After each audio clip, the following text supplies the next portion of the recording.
Have you ever woken up feeling like the whole day would be a battle against yourself? That feeling of being adrift, reacting to the world instead of consciously choosing how to live. If the answer is yes, know that you are not alone. And, more importantly, this inner restlessness has a solution. The problem isn't a lack of ability or talent. It's the absence of something that the ancient Greek philosophers mastered: inner control. While most people seek security in external things, approval from others, perfect results, ideal conditions, Stoicism teaches us something revolutionary. True confidence is born from within, not the other way around.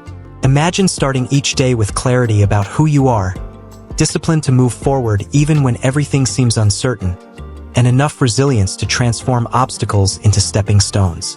It's not about becoming invincible, but about cultivating unwavering tranquility in the face of chaos. These 10 practical principles inspired by Stoic wisdom will show you exactly how to build this inner fortress. And the best part, you can start today, right now, at this very moment. Finding Ikigai, a purpose to start the day. You know that moment when the alarm clock rings and you stay there, negotiating with yourself for 5 more minutes? It's not laziness. It's a lack of a compelling reason to get out of bed. The Stoics understood that we need something bigger than ourselves, a clear purpose that transforms each morning into an opportunity, not an obligation. When you discover your Ikigai, a Japanese word meaning reason for being, something changes profoundly. Doubts about who you are begin to lose their power because there is a direction, a true north. It doesn't have to be grandiose. It can be as simple as, I want to be someone my children admire, or I will master my professional field with excellence. The important thing is that it truly resonates with you, not with others. Insecurity grows when we wander aimlessly, comparing our journey to that of others. But when there is purpose, each step takes on its own meaning. Think of Marcus Aurelius, Emperor of Rome, who would wake up remembering his responsibilities not as a burden, but as a mission. He wrote in his Meditations that he should rise to do the work of a human being, and that was enough to fill him with determination. You don't need to rule an empire. You just need to identify what your essential work is in this life. Perhaps it is to create, teach, care, build, or simply evolve a little each day. Clarity about this acts as an emotional anchor that sustains you when the waters become turbulent. So, how do you discover your Ikigai? Start by answering 4 simple questions. What do you love to do? What are you naturally good at? What would the world pay you for? What does the world need? The intersection of these answers reveals your purpose. But be warned, this doesn't appear overnight. It requires self-compassion, patience, and honest attention to your deepest values. Try waking up for a week thinking, today I will serve your purpose, and observe how this changes your mood. When you find this reason for being, the morning emptiness transforms into an invitation, and each day ceases to be a confrontation with uncertainty, becoming instead a chance to live something that truly matters. Prepare the night before. Safety begins before dawn. Here's a truth that few realize. The quality of your day is decided the night before. Sounds strange? Think of it this way. When you go to sleep without planning anything, you wake up at the mercy of chance, other people's emergencies, and autopilot. Insecurity loves this scenario because the less control we have, the more vulnerable we feel. The Stoics were masters of anticipation, not out of anxiety, but out of strategy. Seneca wrote his nightly reflections, preparing his mind for the next day, organizing priorities, and visualizing challenges. This simple act drastically reduced morning anxiety because he already knew exactly what he needed to do. You don't need complex rituals. Just dedicate 10 minutes before bed to defining 3 essential tasks for the next day: sorting out your clothes, preparing breakfast, and reviewing appointments. Sounds too basic? It's precisely this simplicity that works. When we wake up knowing there's structure, the insecure mind finds less room to question and doubt. It's like having a map in an unknown forest. You may not control the terrain, but you know where you're going. This sense of direction, even if minimal, generates a powerful inner consistency. And consistency is the perfect antidote to the mental dispersion that fuels our insecurities. Try this tonight. Grab a pen and paper or your phone, if you prefer. and write down the 3 most important things for tomorrow. Not 15 impossible tasks, just 3. Then, visualize yourself accomplishing each one with ease. It might seem silly, but this practice aligns your intentions with your actions, creating internal coherence. When you realize you can plan and execute, even on a small scale, confidence begins to build naturally. Nighttime discipline is a gift you give to your morning self, and believe me, it will thank you when it wakes up knowing exactly where to start. Avoid morning distractions. Silence internal noise. How many times have you woken up and, before even brushing your teeth, already scrolling through your social media feed? Don't feel bad. This happens to millions of people. But there's a serious problem with this. You start your day reacting to other people's worlds before connecting with yourself. It's like opening the doors of your house and letting strangers decide how you're going to feel today. Notifications, messages, news, and seemingly perfect lives create mental noise that stifles clarity. And when there's no clarity, insecurity finds fertile ground to grow, making you question your choices, your progress, your very existence. The Stoics immensely valued what they called inner tranquility, and they achieved this by controlling what entered their minds. Marcus Aurelius advised carefully examining impressions before accepting them as truths. Translating this to today, don't let the algorithm program your emotional state first thing in the morning. Set aside the first hour of the day just for yourself. No cell phone, no television, no emails. Use this time for practices that strengthen you. Meditation, reading, exercise, a quiet coffee, or simply silence. Sounds radical? Maybe it is. But it's radically necessary if you want to cultivate self-control over your emotions and thoughts. Start gradually. If picking up your phone is automatic, leave it in another room or use a traditional alarm clock. In the first few days, you'll feel a strange restlessness. It's the addiction to stimuli demanding its dose. Resist. With patience and discipline, this first hour will become sacred, a moment when you position yourself in the world instead of being positioned by it. Read a chapter of Marcus Aurelius' Meditations or Seneca's Letters to Lucilius. These texts are like vitamins for the mind. When you silence the external noise, you can finally hear your own inner voice and discover that it is much wiser and more confident than you imagined. Waking up at the same time every day. Stability amidst doubt. Here's a secret that military personnel, elite athletes, and great leaders know well. Consistency builds confidence. When you wake up at the same time every day, including weekends, you're sending a powerful message to your brain. I'm in charge here. I decide. I'm in control. It may not seem like a big deal, but this regularity builds something that insecurity hates. Positive predictability. In a chaotic world where so many things are beyond our control, having a fixed schedule is like driving a stake into the ground and saying, "This won't budge, no matter what happens." This external stability begins to reflect internally, creating a sense of order and purpose. The Stoics were obsessed with rhythm and discipline. They understood that nature operates in cycles. The sun rises, sets, rises again, and that aligning with these natural patterns strengthens resilience. When you constantly break your rhythm by sleeping at random times, your body and mind fall out of harmony. The result? Chronic fatigue, irritability, and that persistent feeling of always being behind, never in control. But when there is consistency, even on difficult days, you know that tomorrow it starts again at the same reliable time. This brings a surprising inner peace, the certainty that there is continuity, that you are building something bigger than a single day. Choose a realistic time. There's no point in setting 5 a.m. if you can't fall asleep before midnight. Be honest with your body. Consistency is key, not heroism. Start by adjusting in small increments. If you wake up at 9 a.m., try 8:30 a.m. for a week. Use an alarm that will get you up immediately. Place it far from your bed if necessary. The first few days will hurt, literally. But after 2 weeks, something magical happens. Your body adjusts and you naturally wake up around that time. This daily victory over the temptation of just 5 more minutes strengthens your sense of competence. And competence is the foundation of true confidence. Take it easy, practice self-compassion. Let's be direct. You're probably your own worst critic. That inner voice that crushes you for every mistake, that demands perfection all the time, that's never satisfied. It's not your ally. It's a disguised saboteur. Insecurity feeds precisely on this brutal self-criticism because the more you punish yourself, the less you trust yourself. It's a vicious cycle. You make a mistake, you condemn yourself, you become insecure, you freeze, you make another mistake. The Stoics had a different approach. They didn't preach perfection, but progress. Marcus Aurelius openly admitted his mistakes in his diaries, but always with understanding, not cruelty. He knew that being human means failing, and that true failure is giving up trying for fear of making mistakes.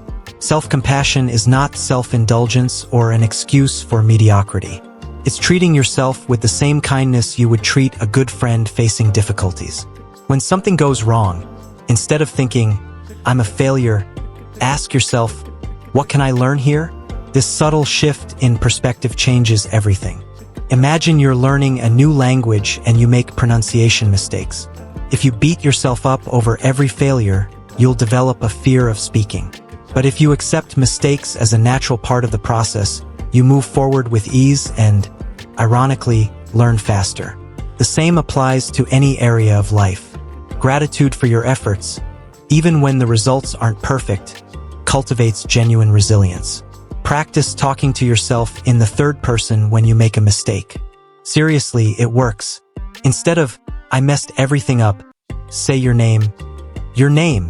You made a mistake, but you're learning. Let's adjust and move forward. Sounds strange? Research shows that this psychological distance reduces anxiety and increases objectivity. Also, take a few minutes each day to acknowledge 3 things you did well. It doesn't have to be heroic. It could be, "I drank enough water today," or "I responded patiently in a difficult situation." Small victories deserve attention. When you cultivate this compassionate relationship with yourself, insecurity loses its main fuel, the paralyzing fear of not being good enough. Small acts of discipline, strengthening personal confidence. There's a quote from a US Navy admiral that sums it all up. "If you want to change the world, start by making your bed." Does that sound too simplistic? That's exactly the point. Confidence isn't built on occasional grand feats, but on small, consistent acts that prove to yourself that you're capable of delivering on your promises. Every time you make your bed, get up at the first alarm, or wash the dishes before bed, you're strengthening the muscle of self-discipline. And discipline is the language your brain understands as evidence of competence. The Stoics called this attention to detail. Taking good care of the little things prepares you to handle the big ones. Think of it this way: your life is made up of hundreds of daily micro-choices. Each one seems irrelevant in isolation, but together they define your trajectory. When you choose to wake up on time, you're voting for who you want to be. When you make your bed, you're voting for order. When you read a few pages every day, you're voting for knowledge. These actions seem insignificant because the results don't appear immediately, but compounded over months and years, they completely transform your reality. The problem with insecurity is that it makes you focus only on grand final results, ignoring the power of daily processes. But the truth is that true confidence is born from knowing that you do what you say you're going to do, even when no one is watching. Choose 3 non-negotiable micro-habits for this week. Examples: make your bed as soon as you get up, drink water before breakfast, stretch for 2 minutes. Just 3. Religiously follow them for 7 days. Write down on a calendar each day you succeed. There's something deeply satisfying about seeing that streak grow. When you complete the week, your brain registers, "I promised and I delivered." That's pure gold for self-confidence. Then, add 3 more micro-habits. In 6 months, you will have built a solid structure of discipline that sustains you even on difficult days. And believe me, when you become someone who trusts yourself with the small things, dealing with the big ones becomes surprisingly easier. Partners in responsibility, not walking alone. Here's a truth that the "I can do it alone" culture doesn't like to admit. Nobody achieves anything truly important alone. 0 people. Even the Stoics, who preached self-sufficiency, deeply valued community. Seneca had Lucilius, Marcus Aurelius had his teachers, Epictetus had his students. They understood that sharing the journey is not a sign of weakness. It's a demonstration of wisdom. When you have a partner in responsibility, someone who follows your progress and gently holds you accountable when you falter, something powerful happens. Your silent insecurities lose their power because now there's a witness to your effort, someone who sees beyond your fears. The psychological effect is real. Studies show that when we publicly commit to a goal, the chances of achieving it increase dramatically. Why? Because we don't want to disappoint those who trust us, and more importantly, we don't want to appear inconsistent in our own eyes in front of others. But choose this partner carefully. It needs to be someone who genuinely supports you, but who also challenges you when necessary. Not that friend who always agrees with you or who minimizes your difficulties by saying, "Oh, never mind." You need someone who asks, "How was your day?" with genuine interest, who celebrates your small victories, and who reminds you of your purpose when motivation is lacking. Could be a friend, colleague, coach, or even an online group focused on the same goal as you. The format matters less than consistency. Establish a ritual, a weekly 15-minute check-in, daily progress messages, or bi-weekly meetings to review goals. When you know you need to be accountable, you act differently, not out of fear of judgment, but because the simple act of verbalizing your progress increases your focus and commitment. And on days when insecurity screams that you won't succeed, an encouraging message from someone who believes in you can be the difference between giving up and persevering.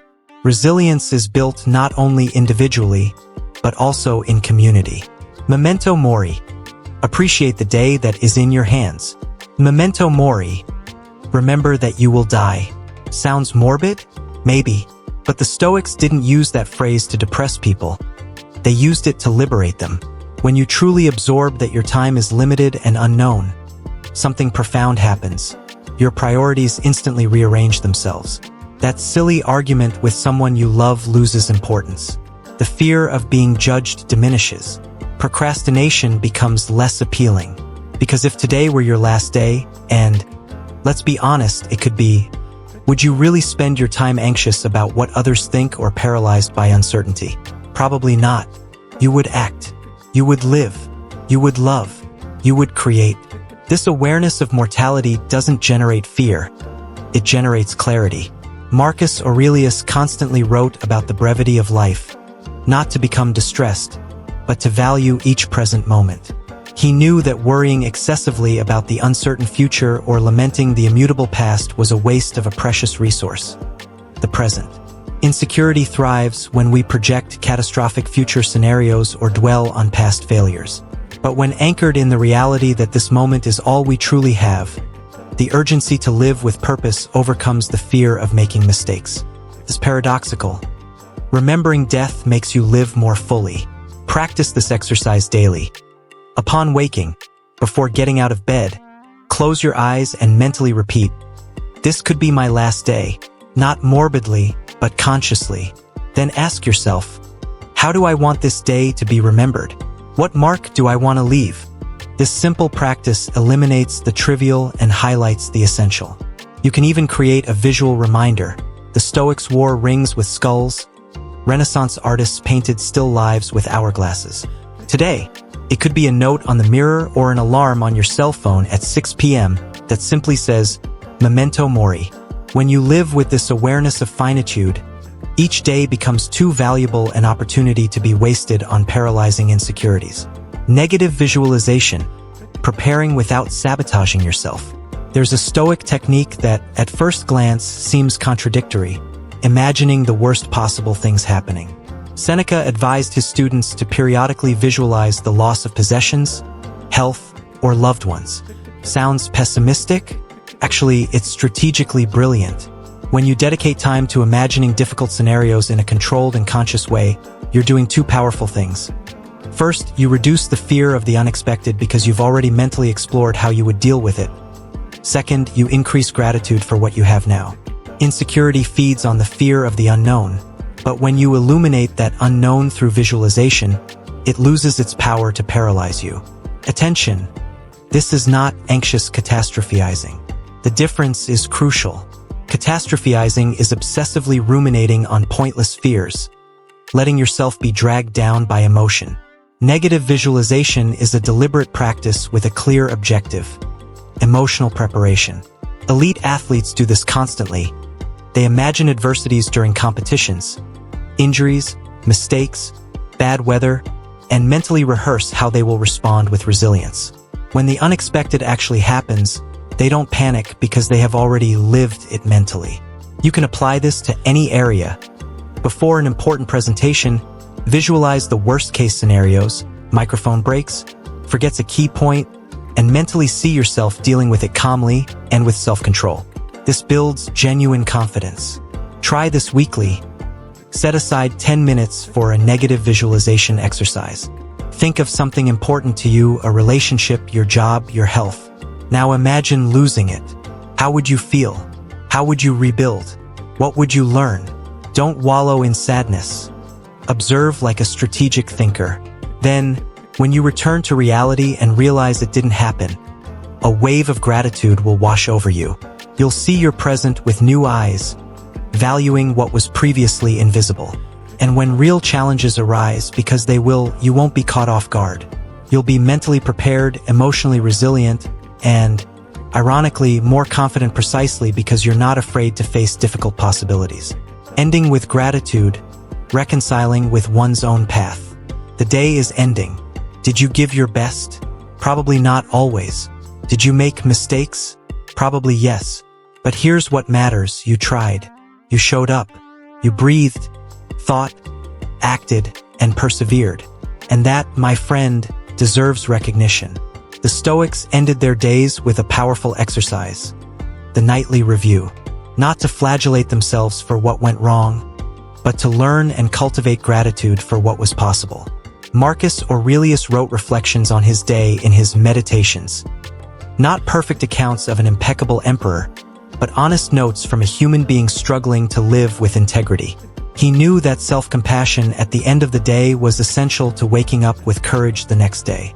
Gratitude is a direct antidote to insecurity because it shifts the focus.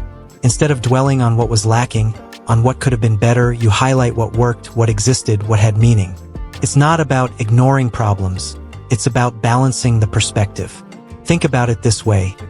If you spent the whole day looking only at your flaws, how do you expect to have the confidence to continue? Uncontrolled self-criticism doesn't improve you. It paralyzes you. But when you acknowledge your efforts: I woke up on time today even though I was tired. I was patient with that difficult person. I read 5 pages even though I didn't feel like it. You are nurturing a sense of competence. And competence fuels confidence. And confidence fuels action. It's a virtuous cycle. Create a nightly gratitude ritual. Could be a journal where you write down 3 things you're grateful for today, but focus on your own actions, not just external things. Instead of, I'm grateful for the good weather, write, I'm grateful for choosing to walk outdoors even though I felt unsafe. Do you see the difference? You're acknowledging your agency, your active role, your ability to choose. Over time, this habit rebuilds your relationship with yourself. You stop being the relentless critic and become the compassionate observer. One who sees the mistakes, yes, but also celebrates the successes. This daily reconciliation with your own path is what sustains long-term discipline. Because when you know that at the end of the day there will be gratitude, not punishment, it becomes easier to try again tomorrow. Now tell me, after everything we've explored together, which of these principles do you feel you need to start today? Because knowledge without action transforms nothing. It's just information taking up space in your mind. The real question isn't whether these Stoic teachings work. Centuries of wisdom prove they do. But whether you're willing to apply them, to step out of the comfort zone of familiar insecurity and walk towards the confidence you know you deserve. Will you keep postponing, waiting for the perfect moment that never comes? Or will you understand that the perfect moment is this one, now, with all its imperfections and uncertainties? Think about it. In 6 months, when you look in the mirror, do you want to see the same insecure person you see today? Or someone who has decided to take control of their own life one principle at a time? The choice, as the Stoics always knew, is exclusively yours. No one can do this work for you. But here's the good news. You can do it. You have everything you need: purpose, discipline, self-compassion, resilience, gratitude. Now all you have to do is begin. Tomorrow morning, when that alarm goes off, will you hit snooze or will you get up remembering that this day is too unique and precious to be wasted? If this content resonated with you, if you felt that spark of recognition saying, "This is what I need," do yourself a favor. Subscribe to the channel and activate the notification bell, because this journey of inner transformation doesn't end here. Every week we bring more practical tools, more applicable wisdom, more motivation so that you can continue building the stronger, more confident, and more authentic version of yourself. Don't walk alone. Join this community of people who, like you, have decided to stop merely existing and start living with purpose, clarity, and courage. See you in the next video. Until then, live with intention.